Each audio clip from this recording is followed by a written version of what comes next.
People are still reeling after a beer tent blew over, killing one person and injuring dozens more in St. Louis. Tonight, what's being done to keep you safe in weather emergencies? 24-hour News 8's Marley Ginter went straight to the people in charge of doing just that. People tried to comfort each other after strong winds blew down a beer tent, killing one person and hurting dozens of others in St. Louis last weekend. Lifted the whole thing up, put it on top of the train tracks, and everybody inside that tent got beat up with the poles. People were laying on the ground bleeding and heads were busted open and people were given CPR. It's all too similar to the Indiana State Fair tragedy. 7 people died, more than 40 got hurt. Hit by a massive wind gust and severe thunderstorm, last August, a stage at the Indiana State Fair collapsed. West Michigan events have weathered their own storms, not deadly, but certainly destructive. The 2009 B-93 birthday bash at the Ionia County Fairgrounds. Hundreds of concert goers had to ditch their cars after rising floodwaters. No serious injuries, but mass damage. Then, 2 years later, the stage collapse in Indiana. It's a wake-up call. I think it was a reminder more than anything for us. Tulip Time and the City of Holland have done a great job planning for many years, but I think it brought it to another level for us. Emergency crews across West Michigan are taking more precautions this year.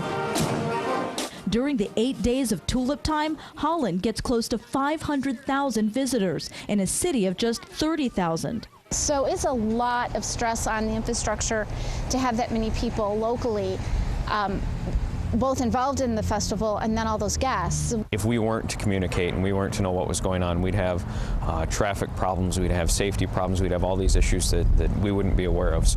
This was the first year organizers actually spent a whole day with emergency agencies, posing disaster scenarios and mapping out specific responses, detail by detail. If you have those bleachers set up and you get some high winds in here, can you take those down?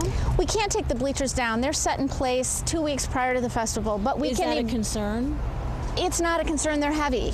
Holland's not the only one getting ahead of the storm. Until recently, Grand Rapids city policy only covered the conditions that force a shutdown, not where to go. Now, several large buildings, mostly parking structures, have been designated as evacuation centers.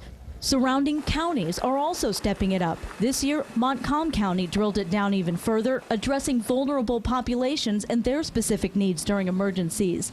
Since the Indiana tragedy, Allegan County has encouraged locals to add new industry standards to their ordinances. Investigators found the company that built the Indiana stage did not follow code. The stage was not strong enough.